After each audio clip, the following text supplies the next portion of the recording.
इस लड़की का नाम उमारू है, अपने हाई स्कूल की सबसे पॉपुलर लड़की, जो कि सिर्फ पढ़ाई में ही अच्छी नहीं है बल्कि बच्चों और बुजुर्गों को सड़क पार करने में मदद भी करती है। सभी लोग उसकी खूबसूरती पे लट्टू हैं, लेकिन ऐसा हमेशा नहीं चलता, क्योंकि जब वो घर पहुंचती है तब वो एक आलसी और छोटे रूप में बदल जाती है और पूरे घर में धमा चौकड़ी मचाना शुरू कर देती है। उसका बड़ा भाई तेही उसे देखता और सोचते कि क्या करूं मैं इस लड़की का। शाम को उमारू यूट्यूब चला रही होती है। तेही उसे देखता है और कहता है कि पहले खाना खा लो। वो टेबल तक रेंग कर आती है और खाना शुरू कर देती है। अचानक से वो चिल्लाती है कि मैं मांगा जम खरीदना भूल गई, प्लीज जाकर खरीद लाओ। तेही कहता है मैं थक चुका हूँ, कल स्कूल जाते हुए खरीद लेना। वो कहती है कि सब देख लेंगे, मेरे क्लासमेट्स के बीच मेरी बहुत अच्छी इमेज है। मैंने उनसे कहा कि मैं मांगा वगैरह नहीं पढ़ती, बल्कि मैं पोएट्री पढ़ने में अपना टाइम स्पेंड करती हूँ, प्लीज जाकर खरीद लाओ ना। तेही गुस्से में कहता है कि नहीं, कल तक वेट करो। उमारू मुंह बनाकर बेड पर कूद जाती है और एक 2 साल की बच्ची की तरह नखरे दिखाने लगती है कि नहीं मुझे आज ही पढ़ना है। तेही याद करता है जब से वो उसके साथ रहने आई है वो और भी ज्यादा आलसी और खुदगर्ज हो गई है। उमारू हैरान थी कि उसके नखरों का उसके भाई पर कुछ असर नहीं हुआ, तो वो क्यूट सा फेस बना लेती है और कहती है प्लीज हो नीचा। तेही चिल्लाता है नहीं। इसे शौक होकर वो फिर से रोना धोना शुरू कर देती है। वो कसम खाती कि वो और कभी कुछ नहीं मांगेगी, जिस पर वो उसे चुप रहने को कहता है और आखिर में तंग आकर मांगा लेने चला ही जाता है। घर आकर वो उसे सब्र रखने पर लेक्चर देता है, लेकिन उमारू को कुछ फर्क ही नहीं पड़ता। उल्टा वो तो उसे चिप्स मांगने लगती है, जिससे वो और गुस्सा आ जाता है। अगले दिन उसकी दोस्त इबीना पूछती कि तुम्हारी आंखें लाल क्यों हैं? वो जवाब देती है मेरे भाई से थोड़ा झगड़ा हुआ था। वो अपने क्लासमेट्स को भी यही कहानी सुनाती है और लड़के उसके भाई को बुरा भला कहने लगते हैं। वो मुस्कुराती है और सोचती कि घर पर उसका भाई उसे गालियां दे रहा होगा। घर पर वापस उमारू अपने पेट हैमस्टर से बात करने की कोशिश कर रही थी। तेही पूछते ये क्या कर रही हो? वो बताती है कि मैं तो हैमस्टर्स को बता रही थी कि चलते वक्त तुम्हारे पैरों से कितनी गंदी बदबू आती है। फिर वो कंप्यूटर के पास कूद कर जाती है और कहती कि मैं इन्हें वीडियो बनाने के लिए कलाबाजी करना सिखा रही हूँ। एक कॉन्टेस्ट है जिसमें सबसे ज्यादा देखे गए वीडियो को 1 मिलियन येन का इनाम मिलेगा। इंटरनेट पर पहले से ही पेट्स के वीडियो बहुत वायरल हो रहे हैं। फिर वो लालची सा चेहरा बनाकर कहती कि अगर मैं 1 मिलियन येन जीत गई तो मैं अपने लिए कोई भी चीज खरीद सकती हूँ। आगे वो कहती है कि मैं अपने हैमस्टर को ऐसे ट्रेन करूंगी कि वो मुझे बाथरूम ले जाए और मेरे लिए पोटैटो चिप्स और कोला भी ले आए। तेह उसके इन पागल ख्यालों को बस सुनता रहता है। बाद में काम करते वक्त तेह उस समय को याद करता है जब उमारू ने हैमस्टर खरीदने को कहा था, लेकिन उसने मना कर दिया था। वो रोने लगती है और इमोशनल सा चेहरा बनाकर बोलती है जब तुम घर पर नहीं होते तो मैं अकेली फील करती हूँ, इसलिए मुझे चाहिए। स्टोर में मौजूद सभी लोग ये सुन लेते हैं और उसे नफरत भरी नजरों से देखने लगते हैं, ये सोचते हुए कि वो इतनी प्यारी लड़की को रुला कैसे सकता है। इसलिए आखिर में उसे उसके लिए 2 हैमस्टर्स खरीदने पड़ते हैं। इतने ड्रामा होने के बाद अब वो खुश है। प्रेजेंट में उसे कुछ याद आता है और वो उमारू के पास भाग कर जाता है और पूछता है कि तुमने अपने हैमस्टर्स का केज साफ किया? लेकिन वो तो पहले ही खर्राटे बेचकर सो चुकी थी और 1 मिलियन येन के सपने देख रही थी। रात में तेहे को उमारू की कंप्यूटर पर लगातार क्लिकिंग की वजह से नींद नहीं आ रही थी। हैमस्टर्स भाग रहे थे और उमारू जीतने वाला वीडियो देख रही थी, मतलब कोई और कॉन्टेस्ट जीत गया। अगले दिन उमारू इबीना के साथ स्कूल जाती है। सब लोग आज भी उसे ही देख रहे थे क्योंकि वो काफी खूबसूरत लग रही थी। इबीना उसके बगल में चलते हुए अगली फील कर रही थी, तो उमारू पूछती कि क्या हुआ, जिस पर वो जवाब देती है कुछ नहीं, बस अब तुम्हें ही देख रहे क्योंकि तुम क्यूट हो। उमारू बोलती है कि तुम भी तो क्यूट हो, और ये बात सीधा उसके दिल को छू जाती है। क्लास में सेल्फिन उमारू के पास आती है और अपने 99 मार्क्स को दिखाकर डींगे हाँकने लगती है, लेकिन जब वो उमारू के फुल मार्क्स को देखती है तब शॉक्ड हो जाती है और उसे राइवल कहकर वहां से चली जाती है। उमारू के बगल में बैठी इबीना के काफी कम नंबर आए थे, जिस वजह से वो रो रही थी और उमारू उसे कंफर्ट करती है। स्विमिंग क्लास में उमारू बहुत अच्छा तैरती है और सबसे पहले पूल से निकलती है। मोतोवा की पूल से निकलने में मदद करने का ऑफर करती है, जो निकल कर वहाँ से चली जाती है। लड़कियां उसकी तारीफ करती है कि उसने मोतोवा को हराया, जो कि स्कूल की बेस्ट स्विमर है। म्यूजिक क्लास में जब उमारू पियानो बजाती है तो सबको रोना आ जाता है। उसका म्यूजिक टीचर तो आंखों में आंसू लेकर उसकी इनक्रेडिबल स्किल्स की तारीफ करते थक ही नहीं रहा था। घर जाते वक्त इबीना उसकी तारीफ करती है कि वो स्कूल में हर चीज में अच्छी है और कहती है काश मैं भी तुम्हारी जैसी होती। घर पहुंचकर वो एक दूसरे को बाय बोलती है। इबीना उमारू के नीचे वाले फ्लोर पर ही रहती है। अंदर जाते ही उमारू तुरंत अपना बैग और जूते हवा में फेंकती है और अपने छोटे रूम में ट्रांसफॉर्म हो जाती है। वो स्लाइडिंग करना शुरू करती है और फिर रेंगते हुए अपने रूम की तरफ भागती है और सीधा कंप्यूटर खोलती है। वो कपड़े बदलती है और उसके हैमस्टर्स रोज की तरह आज भी उसका पागलपन देखते रहते हैं। वो अपनी यूनिफॉर्म भी फेंक देती है और मजे से कंप्यूटर चलाना शुरू कर देती है। भाई इसका ये रूटीन बिल्कुल मेरी ही तरह जब मैं हाई स्कूल में हुआ करता था। बाद में उसका भाई उसके टेस्ट रिजल्ट देखता है, उसे हर टेस्ट में 100 में 100 मिले थे। वो हैरान था कि इतनी आलसी लड़की इतने अच्छे मार्क्स कैसे ला सकती है। अगले दिन स्कूल में कुछ लड़के आपस में बात करते हैं कि उमारू क्या सोच रही होगी। उमारू सोच रही थी कि आज मैं वही करूंगी। घर पर हम बहुत सारा जंक फूड देखते हैं और उमारू उसे कायदे से घूरती है। असल में स्कूल में वो यही सोच रही थी कि वो आज उसे खाने वाली है। उसे कन्वीनियंस स्टोर में जंक फूड सेलेक्ट करने में 1 घंटा लग गया था। अब वो उसे जाया तो जाने ना देती। थोड़ा सोचने के बाद वो डिसाइड करती है कि वो स्नैक्स के साथ मूवी देखेगी और रात भर कोला पिएगी। रात में वो प्रिपरेशंस कंप्लीट करके लाइट बंद कर देती है और मूवी देखने के लिए लेट जाती है। वो चॉकलेट का पैकेट खोलती है और फिर चिप्स का पैकेट खोलती है और उसे खाना शुरू करती है। मूवी देखते हुए उसे वो सब करना बहुत अच्छा लग रहा था। वो कोक पीती है और फिर चिप्स का नया पैकेट खोलती है। अपने फेवरेट स्नैक्स और फेवरेट मूवी की खुशी में वो इतना खो गई थी कि उसे पता ही नहीं चला कि कब उसे नींद आ गई। तेही डिनर के लिए उसे उठाने आता है। वो बोलता है कि आज उसने उसका फेवरेट जंबो हैमबर्गर स्टेक बनाया है। उमारू सरप्राइज हो जाती है और डकार लेते हुए कहती कि मेरा पेट तो पहले से भरा हुआ है। अब हम बहुत सारे ज़ॉम्बीज़ को देखते हैं। ज़ॉम्बीज़ उमारू के पास आते हैं और उन्हें शूट करते हुए अपने भाई से कहती है कि जल्दी रिलोड करो। इधर तेहे को पता ही नहीं था कि रिलोड कैसे करते हैं और उतनी देर में एक ज़ॉम्बी पीछे से आकर उसे मार देता है। असल में वो एक ज़ॉम्बी गेम खेल रहे थे और उसका भाई एक बार फिर हार गया, तो वो उसका मजाक उड़ाती है। तभी वो टाइम देखता है और गेम के बीच में उठकर कहता है कि मुझे सब्जियां खरीदनी है। हम देखते हैं उमारू भी मुंह फुलाकर अपने भाई के साथ ग्रोसरी स्टोर जा रही है। तेह कंफ्यूज था कि वो गुस्सा क्यों है और पूछता है कि तुम मेरे साथ क्यों है, घर पर रह के गेम्स भी तो खेल सकती थी। इस शोर में तेह पीछे मुड़कर देखते हैं कि उमारू कितनी चार्मिंग लग रही है, बिल्कुल एक अलग इंसान, और उसके आसपास के लोग उसकी तारीफ करते हैं, कहते हैं कि वो मॉडल लगती है। लेकिन पता नहीं कि वो अभी भी अपने भाई से गुस्सा थी और मुंह फुलाकर दूसरी तरफ कर लेती है। तेह को समझ नहीं आता कि वो क्या करे, तो फिर वो सब्जियां लेने चला जाता है। वो चिकन उठाता है पर पता नहीं कहां से उसकी ट्रॉली पूरी जंक फूड से भर जाती है। वो उसे वापस रखने की कोशिश करता है लेकिन वो और भर देती है। युमारू का मूड ठीक करने के लिए उसे आइसक्रीम खिलाने ले जाता है। आइसक्रीम खाते ही उसकी आंखें चमक उठती है, लेकिन उसकी ये खुशी ज्यादा देर तक नहीं रहती। उससे धोखे से आइसक्रीम गिर जाती है और वो रोने वाली होती है, लेकिन फिर से मुंह फुला लेती है। घर जाते वक्त तेह बहुत थक गया था क्योंकि उसे सारी ग्रोसरीज खुद कैरी करनी पड़ रही थी। वो युमारू से हेल्प मांगता और तभी उसे पिछले हफ्ते की शाम याद आती है जब युमारू अपने खाने का सामान उठाते हुए कंप्लेन कर रही थी और कह रही थी कि उसे माफी तभी मिलेगी जब वो उसके साथ अगला पूरा हफ्ता गेम खेलने में बिताएगा। उसे समझ आ जाता है कि उसके साथ गेम खेलने से वो उसे माफ कर देगी। वो कहता है चलो घर चलकर गेम कंटिन्यू करते हैं, जिससे युमारू का मूड पूरा बदल जाता है और उसके चेहरे पर प्यारी सी मुस्कान आ जाती है। बाद में वो फिर खेलते हैं लेकिन तेह फिर भी हारता रहता है और युमारू कहती है तुम तो इसमें बिल्कुल बेकार हो। एक दिन तेह थक कर घर आता है। ये सोच करके उसकी बहन उसके वापस आकर खाना बनाने का इंतजार कर रही होगी, उसका और दिमाग खराब हो जाता है। हालांकि जब वो अंदर जाता है तब दंग रह जाता है क्योंकि युमारू आज बिल्कुल अलग लग रही थी। मुस्कुराते हुए चेहरे के साथ युमारू कहती है मैं तो हमेशा से ऐसी हूँ, लेकिन तेह कहता नहीं।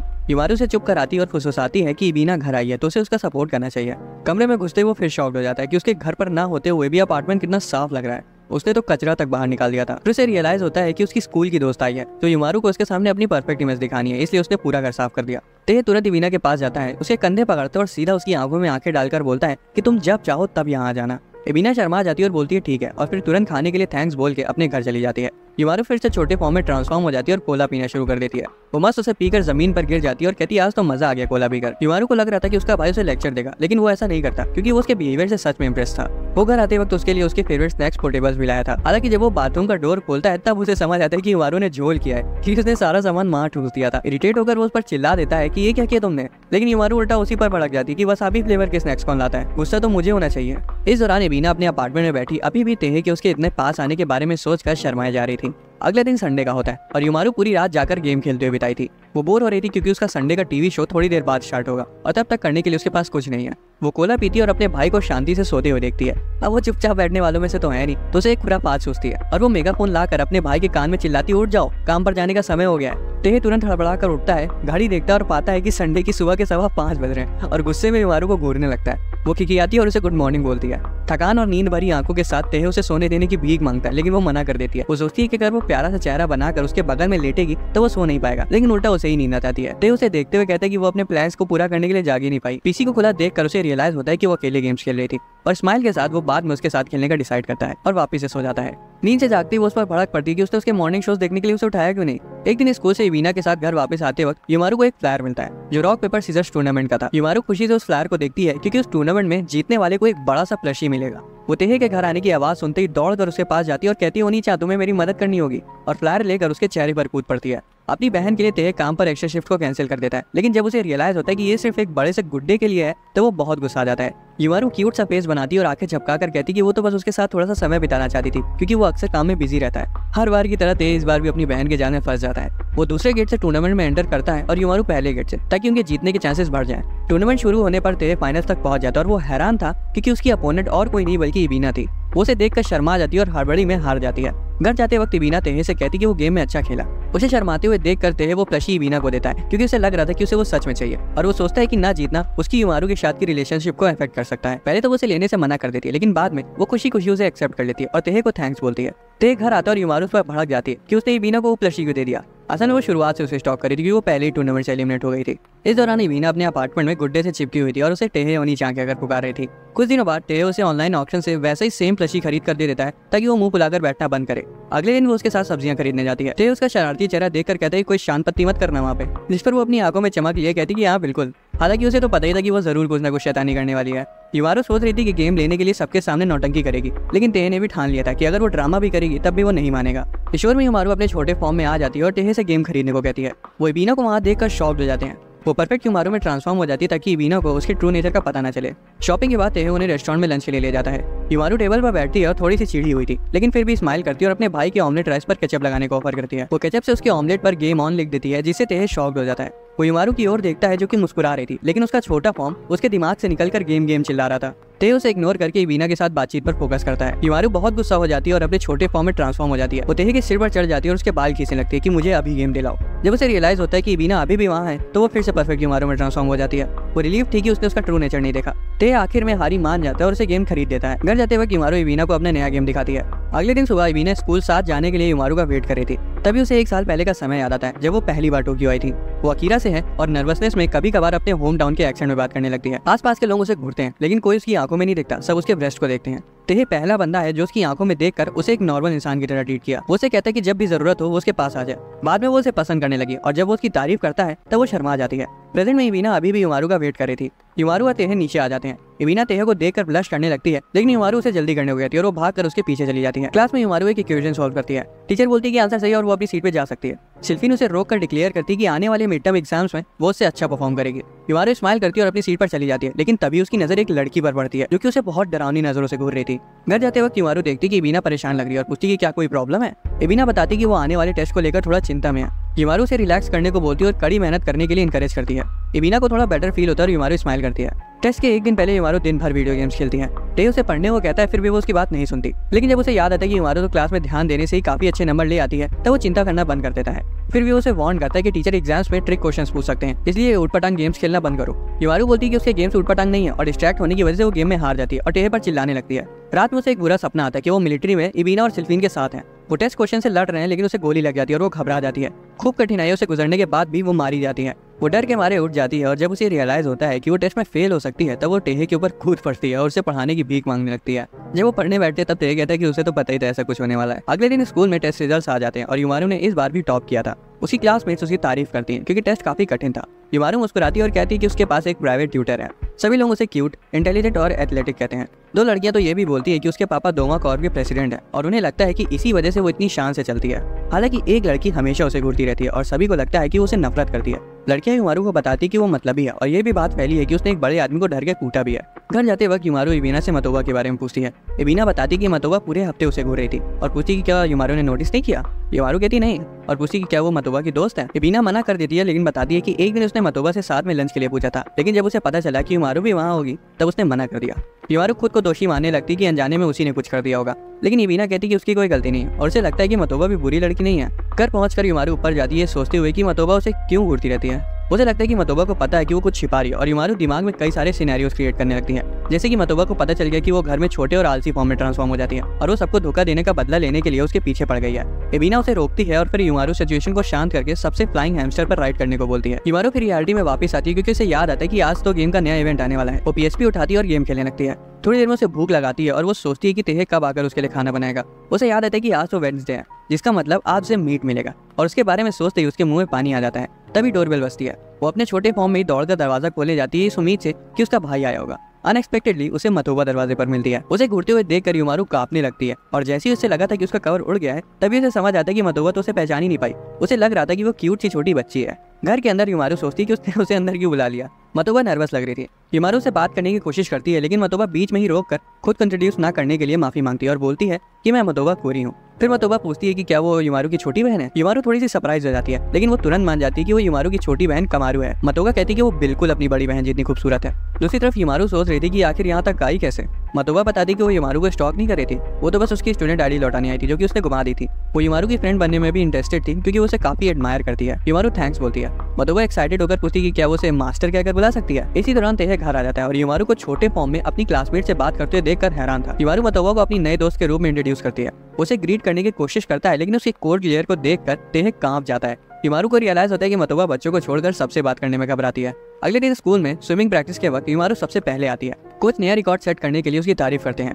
इबीना शुरुआत में ही डूब गई थी और सिल्फीन गुस्से में थी। युमारू अपने गॉगल्स निकालती है। मतोबा दूर से उसकी खूबसूरती को एडमायर कर रही थी। एक दिन मतोबा अपनी मास्टर कुमारू से मिलने आती है और दिन में सपने देखने लगती है कि कुमारू एक क्वीन है और वो उसकी पर्सनल गार्ड। ये सब सोचकर वो शर्मा जाती है। कुमारू से देख लेती है और पूछती कि क्या हुआ। मतोबा कहती कुछ नहीं। वो उसे पूछने की कोशिश करती कि वो युमारू से दोस्ती कैसे करे लेकिन आखिर में शर्म के मारे नहीं पूछ पाती। अगले दिन स्कूल में मतोबा हॉलवे में बहुत कोल्डली चल रही थी और सभी बच्चे उससे डर रहे थे। हालांकि युमारू से देखती है और भागकर उसके पास आ जाती है। वो उसकी छोटी बहन को कंपनी देने के लिए थैंक्स बोलती है और पूछती कि क्या वो उसके साथ घर चलना पसंद करेगी। मतोबा बहुत घबराई हुई लग रही थी लेकिन फिर भी मान जाती है। घर जाते वक्त मतोबा युमारू को एक आइडल की तरह देखती है और युमारू भी उसकी तरफ देखकर मुस्कुराती है। तभी वो इबीना को बगल में नोटिस करती है और फिर से कोल्डली बिहेव करने लगती है। युमारू बताती है कि इबिना हर रोज उसके साथ घर जाती है क्योंकि वो उसकी अच्छी दोस्त है। ये शब्द मतोबा के दिमाग में गूंजने लगते हैं और वो मुंह बना लेती है। इबिना बोलती कि वो तो पहले भी बात कर चुके हैं। मतोबा और गुस्सा आ जाती है, दूसरी ओर इशारा करती है और वहाँ से भाग जाती है। कुछ ही समय बाद मतोबा फिर से युमारू से मिलने आ जाती है और बताती है कि अब उसकी एक नई राइवल बन गई है। युमारू कंफ्यूज थी और सोचती थी कि कहीं वही तो उसकी राइवल नहीं है। तेह डिनर लाते और सब बैठकर खाना खाते हैं। दूसरे सीन में तेह और युमारू साथ बैठकर एक हॉरर मूवी देख रहे थे। हालांकि वो डरी तो बहुत हुई थी, लेकिन अपने बड़े भाई को बताती कि उसे बिल्कुल डर नहीं लग रहा। जब तेह ग्रोसरीज खरीदने जाता है तब युमारू घर में अकेली होती है और उसे उस हॉरर मूवी के सीन्स याद आने लगते हैं। अचानक बिजली कड़कती है और लाइट चली जाती है। तेह दौड़कर कपड़े अंदर करने के लिए वापस आता है और युमारू रोते हुए उस पर कूद पड़ती है। अगले दिन युमारू और इबिना साथ में स्कूल से वापस आ रही थी और रास्ते पर सभी लोग उसे घूर रहे थे। अचानक वो रुक कर एक आर्केड शॉप को देखने लगती है। इबिना पूछती क्या हुआ। युमारू बोलती कुछ नहीं, चलो घर चलते हैं। बाद में वो उसी आर्केड स्टोर में आती है और उसे डरावना ऑरा निकल रहा था। सभी प्लेयर्स उसे देखने लगते हैं और स्टोर का मालिक उसे पहचान लेता है कि वो वही लेजेंडरी प्लेयर UMR है जिसने हर किस्म के गेम में महारत हासिल कर रखी है और सिर्फ एक कॉइन से सारे प्राइज जीत ले जाती है। अब तक की सबसे खतरनाक गेमर। वो देखते कि आज युमारू की नजर नई सेवियर डॉल्स पर है। एक एम्प्लॉय कहता है कि चिंता करने की कोई बात नहीं है, उसने इस बार इस तरह से अरेंज किया है कि उन्हें निकाल पाना बहुत मुश्किल है। उसी वक्त युमारू ने पहली बार में ही निकाल लेती, जिससे एम्प्लॉय दंग रह जाता है और चिल्लाते कि उसने खिलौने पर लगे टैग से उनको पकड़ा। एम्प्लॉय कहता है कि उसने पैकेट के हैंडल को ढीला कर दिया तो प्राइस निकालना आसान नहीं होगा, लेकिन युमारू तो इतनी प्रो प्लेयर निकली कि वो उसे भी निकाल लेती है। युमारू अचानक से एम्प्लॉयज को घूरती है, उनके पास जाती है और क्यूट सा फेस बनाकर जीते हुए प्राइजेस को रिडीम करने को बोलती है। एक एम्प्लॉय उसके प्राइजेस लेने जाता है और दूसरा एम्प्लॉय इशारा करता है कि उन्हें अपने प्लान पर टिके रहना है और युमारू को अगला गेम किसी भी हालत में नहीं जीतने देना है। हालांकि वो फिर से जीत जाती है और वो अपना माथा पीट लेते हैं। घर पर ढेर सरप्राइज था कि वो इतने सारे प्राइजेस जीत लाई। वो बोलता है कि तुम इतने सारे क्यों ले आई। युमारू बोलती है कि उसे अलग अलग रंग के चाहिए थे। उस रात युमारू तो चैन से सो रही थी, लेकिन तेह गुस्से में था क्योंकि वो खुद तो मजे से सो गई और सारे खिलौने उसकी तरफ कर दी। अगली सुबह तेह टेनिस क्लास के लिए युमारू के कपड़े लाता है, लेकिन युमारू कहती मुझे थोड़ी देर और सोने दो। स्कूल में युमारू टेनिस कोर्ट पर खड़ी होती है। इबिना कहती कि वो टेनिस यूनिफॉर्म में बहुत सुंदर लग रही है। युमारू मुस्कुराती है, लेकिन मन में तो उसके बस यही चल रहा था कि उसे घर पर जाकर गेम्स खेलने हैं। इंस्ट्रक्टर उनसे कहती कि उन्हें शुरुआत में बॉल को सिर्फ हैंडल करना होगा। युमारू टेनिस बॉल को देखती है और उसे याद आता है कि उसने टेनिस के बारे में सब कुछ मांगा और एनीमे से सीखा है। इबिना की बॉल तो गिर जाती है, लेकिन युमारू को वो काफी आसान लग रहा था। शिल्पी ने उसे टेनिस मैच के लिए चैलेंज करती है और युमारू मान जाती है। शिल्पी इबिना के साथ टीम अप करती है और युमारू मतोबा के साथ। इबिना कहती मुझे खेलना नहीं आता, तो शिल्पी बोलती कि चिंता मत करो, सब मुझ पर छोड़ दो। मैच स्टार्ट हो जाता है और युमारू सोचती कि उनका मैच कैजुअल होगा क्योंकि पूरी क्लास देख रही है। शिल्पी चिल्लाती है कि मैं तुमसे आगे निकलूंगी। वो पहले सर्व करती है और इतनी तेज बॉल मारती है कि कोर्ट में गर्दा उड़ जाती है। जैसे ही वो अपनी जीत का जश्न मनाने लगती है तभी गोली की रफ्तार से बॉल उसकी तरफ आती है। मतोबा ने उसके स्मैश को काउंटर किया था। शिल्पी शॉक्ड हो जाती है। अब सर्व करने की बारी इबिना की थी। इबिना नर्वस हो जाती है और बॉल को अपने सिर पर ही ड्रॉप कर लेती है और शिल्पी उस पर चिल्लाने लगती है। अब सर्व युमारू की टीम करती है। युमारू को इबिना पर तरस आ रहा था, इसलिए वो आराम से सर्व करती है ताकि इबिना को चोट न पहुंचे। शिल्पी कूद कर काउंटर करने की कोशिश करती है, लेकिन चूक जाती है। युमारू फिर से आराम से सर्व करती है और शिल्पी फिर से मिस कर देती है। शिल्पी की आंखें चमक उठती है और वो युमारू के बेहतरीन सर्व की तारीफ करती है और कहती है कि गेम तो अभी शुरू हुआ है। युमारू देखती है कि उसके पूरे शरीर में चोटें लग गई हैं। युमारू अभी भी आराम से सर्व कर रही थी और शिल्पी तेजी से काउंटर कर रही थी। मतोबा भी बॉल को हिट कर देती है और ऐसा सोचती है कि वो युमारू को प्रोटेक्ट कर रही है क्योंकि वो उससे प्यार करती है। गेम जारी रहता है और उनकी इंस्ट्रक्टर उनसे पूछती है कि क्या उन्हें रूल्स मालूम भी है। इवेंचुअली वो उन्हें मैच रोकने को कहती है। हालांकि युमारू फिर भी नहीं रुकती और शिल्पी भी उसे हराने की कोशिश करती रहती है। घर पर युमारू थकावट के मारे जमीन पर पसर जाती है और तेह पूछता है क्या हुआ। वो कहती है कि गेम के बाद से मेरे में बोलने तक की जान नहीं बची है। अगले दिन ऑफिस में तेह का एक जूनियर को वर्कर एलेक्स उसे गिफ्ट देता है जो कि वो यूरोप से लाया था। तेह मुस्कुराकर प्रेजेंट ले लेता है। वो प्रेजेंट को घर ले आता है जो कि एक नॉर्डिंग कैट थी। युमारू कहती है ये क्या भद्दा सा उठाला है। बाद में जब वो अपने टॉयज के साथ खेल रही होती है तब धोखे से टेबल से टकरा जाती है, जिस वजह से वो बिल्ली जमीन पर गिर के टूट जाती है। युमारू तो खौफ में आ जाती है। वो उस टूटी हुई बिल्ली को देखकर सोचती कि अब तो उसका भाई उसकी अच्छे से क्लास लेगा। वो अपने नॉर्मल फॉर्म में वापस आ जाती है और टूटी हुई बिल्ली को जोड़ना शुरू करती है। वो उसे ऑब्जर्व करती है और सोचती है कि शुरू कहाँ से करे। आर्ट क्लब की स्टूडेंट होने की वजह से उसे अपनी स्किल्स पे तो पूरा भरोसा था। वो नेट पर उसी तरह के डॉल्स के सैंपल्स देखती है ताकि एक रफ आइडिया मिल सके। वो टूटे हुए हिस्सों को गोंद से जोड़ती है और फिर रेगमाल से उसे घिस देती है। उसका सिर पूरा टूट चुका था, इसलिए वो फिर से उसे बनाती है, लेकिन वो ये भूल जाती है कि बिल्ली का चेहरा कैसा दिखता था। घबराहट के मारे वो चिल्लाने लगती है। बहुत ध्यान लगा के सोचने के बाद वो उसका चेहरा ड्रॉ करती है, लेकिन वो भी गलत था। युमारू फिर से अपने छोटे फॉर्म में ट्रांसफॉर्म हो जाती है और टेंशन में टेबल के इर्द गिर्द घूमने लगती है कि अब वो अपने भाई को क्या बताएगी। आखिर में वो उसे सच बता देती है और उसे लग रहा था कि अब तो उसकी फील्डिंग सेट है। हालांकि तेह उसे माफ कर देता है, जिससे युमारू बहुत खुश हो जाती है। वो पूछता है कि उसे उस कैट को सही करने के मटेरियल कहाँ से मिले। खिखियाते हुए वो उससे कहती है कि उसने उसके कार्ड से खरीदे। तेह चिल्लाता है कि तुम्हें मेरा पिन कैसे मालूम चला। अगले दिन युमारू गेम्स खेलने में बिजी थी और कॉम्बोज को नोटबुक में लिख रही थी। तेह घर आता है और देखता है कि एक गेम टूर्नामेंट का इन्विटेशन रखा हुआ है। युमारू उससे उसके साथ चलने को कहती है। टूर्नामेंट के दिन तेह और युमारू आर्केड स्टोर में आते हैं। युमारू कहती है कि वो साइन इन करने जा रही है। जैसे ही वो जाती है तेह का को-वर्कर एलेक्स वहां आ जाता है। वो बताता है कि वो उसकी बहन के लिए आया है। अचानक लाइट्स ऑफ हो जाती हैं और उन्हें एक बड़ा सा धमाका सुनाई देता है। तेह तो इतनी भीड़ देखकर शॉक्ड हो जाता है। एलेक्स बताता है कि ये टूर्नामेंट फाइटिंग गेम के असली किंग को ढूंढने के लिए होल्ड किया गया है। एक एम्प्लॉय सारे प्लेयर्स को इंट्रोड्यूस करना शुरू करता है। पहली प्लेयर और कोई नहीं बल्कि साल दर साल जीतने वाली UMR थी। तेह तो शॉक था अपनी बहन को वहां देखकर। एलेक्स टूर्नामेंट के लिए काफी एक्साइटेड था, इसलिए तेह भी यही प्रिटेंड करता है। अगली प्लेयर थी UZR, फिर JNV, CHJ, DDT और फिर SKH। युमारू इतने सारे चैंपियंस को देखकर थोड़ी सी घबरा गई थी, लेकिन ठान ली थी कि उसे ही जीतना है। आखिर में लास्ट प्लेयर को इंट्रोड्यूस किया जाता है, TSF, जो कि सिल्फीन थी। युमारू से वहां देखकर शॉक हो जाती है। राउंड 1 में युमारू का सामना SKH से होता है और वो आसानी से जीत जाती है। सिल्फीन भी अपने अपोनेंट को हरा देती है और वो फाइनल तक पहुंच जाते हैं, जहां उनका आमना सामना होता है। युमारू चिंता में थी कि कहीं सिल्फीन को उसकी असलियत का पता न चल जाए। सिल्फीन की इंट्रोडक्शन के बाद वो चैन की सांस लेती है कि उसने उसे पहचाना नहीं। गेम में सिल्फीन युमारू को पीटे जा रही थी। युमारू नर्वस और डरी हुई थी कि कहीं वो हार न जाए। वो भीड़ में अपने भाई को देखती है और अचानक से रुक जाती है। सिल्फीन, जो कि फाइनल ब्लो डिलीवर करने वाली थी, मुड़कर देखती है कि युमारू क्यों फ्रीज हो गई। वो देहे के बगल में खड़े एक हैंडसम आदमी को देखती है और फ्रीज हो जाती है। वो शर्मा जाती है और बीच में ही गेम छोड़कर भाग जाती है। युमारू को ऑटोमेटिकली विनर डिक्लेयर कर दिया जाता है। सिल्फीन भागकर बाहर चली जाती है, लेकिन अचानक से कोई उसका हाथ पकड़कर उसे रोक देता है। वो मुड़कर देखती है कि वो एलेक्स है और उसका चेहरा पूरा लाल हो जाता है। अगले दिन स्कूल में युमारू को सिल्फीन की चिंता हो रही थी। हालांकि वो युमारू के पास आती है और कहती कि इस बार तो वो टेस्ट में उससे अच्छे मार्क्स ला कर रहेगी। युमारू मुस्कुराती है कि सिल्फीन ठीक है और हमेशा की तरह बिहेव कर रही है। स्कूल में सभी लोग सेमेस्टर के रिजल्ट देख रहे थे। युमारू फिर से क्लास में फर्स्ट आई थी। उसके क्लासमेट्स उसकी तारीफ करते हैं, लेकिन इवीना बेचारी अपनी रैंक को देखकर रो पड़ती है। सिल्फीन झूमने लगती है और युमारू से कहती कि वो अगली बार उसे जरूर आएगी, और ऐसे ही झूमते झूमते वहां से चली जाती है। समर ब्रेक शुरू हो जाते हैं और युमारू को आर्केड शॉप में गेम खेलते हुए दिखाया जाता है। उसे अपनी पूरी गर्मियों की छुट्टियां गेम्स खेलने में बितानी थी। तभी अचानक सिल्फीन वहां जाती है और उसे UMR कहकर पुकारती है। युमारू अपनी आइडेंटिटी छिपाने के लिए फौरन मास्क पहन लेती है। सिल्फीन पास आती है और युमारू को चैलेंज करती है। वो कॉइन गेम से शुरुआत करते हैं। खेलते वक्त सिल्फीन धोखे से 5000 कॉइन्स जीत जाती है। युमारू तो ये देखकर दंग रह जाती है, लेकिन सिल्फीन वो सारे कॉइन्स एक बूढ़े आदमी को दे देती है, जो कि काफी देर से हार रहा था, और कहती है कि कॉइन्स का गेम तो किस्मत का खेल है। उसके बाद वो शूटिंग और डांस गेम्स खेलती हैं। कुछ देर बाद वो खेलते खेलते थक जाती है, लेकिन उनमें से कोई नहीं जीता।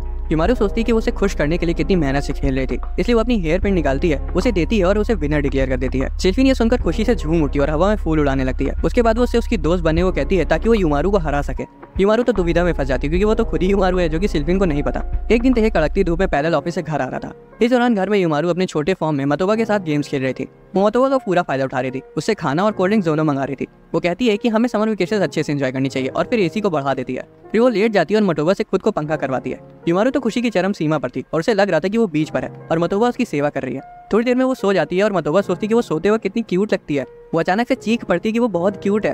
वो उसके गाल को छूती है और पगला जाती है। वो कैमरा लेने जाती है ताकि उसकी तस्वीर ले सके, लेकिन युमारू उसकी स्कर्ट पकड़ लेती है और उस पर चढ़ना शुरू कर देती है। उसकी क्यूटनेस उसे झेली नहीं जाती और मतोबा जमीन पर गिर जाती है। वो युमारू को गले से लगा लेती है और इमेजिन करती है कि वो उसके साथ बीच पर खूब मजे कर रही है। दोनों उसी पोजीशन में सो जाती हैं, और जब तेहे काम से वापस आता है तो देखता है कि वो दोनों तो मजे से जमीन पर सोई पड़ी हैं। हालांकि जब वो देखता है कि दिन भर से AC चल रहा है, तब वो गुस्सा आ जाता है और उसे बंद करके खिड़कियां खोल देता है, जिससे वो दोनों तुरंत उठ जाती हैं। रात में युमारू टैबलेट चलाने में बिजी थी कि तभी सिस्टम से आवाज आती है कि उसके नहाने का पानी गर्म हो चुका है और वो नहाने जाती है। कुछ को जल्दी नहाना पसंद होता है, कुछ को देर तक, तो कुछ को गर्म पानी से नहाना, लेकिन युमारू को तो नहाते वक्त भी खाना पसंद है। वो गेम्स खेलते हुए और मांगा पढ़ते हुए मजे से नहाती है। वो अपनी फेवरेट फ्लेवर्ड आइसक्रीम खाती है, जिससे उसकी दिन भर की थकान मिट जाती है। तभी युमारू नोटिस करती कि बाथ टब में बुलबुले बनना बंद हो गए। वो दुखी हो जाती है, क्योंकि उसके भाई ने पहले ही उसे डांट रखा है कि वो बबल मेकर्स को एक बार में एक से ज्यादा यूज ना करे। वो चुपके से तौलिया लपेट के अपने भाई के कमरे में जाती है जब वो काम में बिजी होता है। वो खूब सारे बबल मेकर्स उठा लेती है और चुपचाप बाथरूम में वापस जाने लगती है। तेहे की कीबोर्ड की आवाज से वो थोड़ा सा घबरा जाती है और उसे लगता है कि अब उसकी लंका लगने वाली है, लेकिन तेहे ने नोटिस नहीं किया था और वो तुरंत बाथरूम में वापस चली जाती है। बाथटब में बैठी युमारू बहुत खुश थी, क्योंकि काफी सारे बबल्स बन रहे थे। उसे काफी रिलैक्स महसूस होता है, लेकिन थोड़ी देर में उसे प्यास लगने लगती है। बात लेने के बाद वो कोला की एक पूरी बोतल गटक जाती है। तेहे उसे वार्न करता है कि एक साथ इतनी कोला मत पियो, लेकिन वो नहीं मानती। वो दौड़कर कॉफी लेने जाती है और जमीन पर पड़े पानी से फिसल जाती है और पूरी कोला अपने ऊपर गिरा लेती है। अगले दिन कपड़े सुखाते वक्त तेहे नोटिस करता है कि युमारू के पास घर के कपड़ों के नाम पर सिर्फ हैमस्टर हुडीज हैं। ड्रॉर में भी सेम हुडीज रखी थी। वो उसे बुलाता है और पैसे देता है। वो इतने सारे पैसे देखकर बावली हो जाती है और बोलती है कि तुम मुझे किसी चीज के लिए घूस दे रहे हो ना। ते कहता है ये शॉपिंग के लिए हैं, जाओ जाकर अपने लिए कुछ कपड़े खरीद लो। अगले दिन वो इवीना के साथ शॉपिंग करने जाती है। मतोबा भी उनका इंतजार कर रही थी। युमारू इवीना को बताती कि उसने मतोबा को इनवाइट किया है। वो मतोबा के पास जाती है और मतोबा युमारू को साथ बुलाने के लिए थैंक्स बोलती है, लेकिन वो इवीना को वहाँ देखकर चिढ़ जाती है, क्योंकि उसे लग रहा था कि वो अकेली युमारू के साथ शॉपिंग करेगी। मॉल में इतने सारे स्टोर्स को देखकर वो एक्साइटेड हो जाती है। वो एक स्टोर में घुसती है और युमारू एक बहुत महंगी ड्रेस को देखती है और कैलकुलेट करती है कि इतने में तो 60 कोला आ जाएंगी। दुकानदार उनके पास आके पूछती है क्या उन्हें वो ड्रेस पसंद है, लेकिन मतोबा उसे ऐसे घूरती है जिससे वो डर के वापस भाग जाती है। युमारू नोटिस करती है कि उनकी अभी भी नहीं बन रही है। वो उनका हाथ पकड़ती है और बोलती है कि चलो साथ में कपड़े ट्राई करते हैं। वो पहले बिकिनी पहनती हैं, फिर एक क्यूट आउटफिट ट्राई करती हैं और भी कई सारे ड्रेसेस ट्राई करती है, जिनमें वो काफी प्यारी लग रही थी। बुटीक शॉप जाने के लिए जब वो गेम शॉप के बगल से गुजरती है, तब उसकी नजर एक पोस्टर पर पड़ती है, जिससे उसकी आंखें चमक उठती हैं। वो मॉन्स्टर फैंटेसी 5 का पोस्टर था, जो गेम अभी अभी रिलीज हुआ है। वो कंफ्यूज हो जाती कि वो क्या खरीदे। उसके भाई ने तो सिर्फ कपड़े खरीदने को कहा था। आखिर वो गेम खरीद कर आधे से ज्यादा पैसे उड़ा देती और सस्ते कपड़े खरीद लेती है।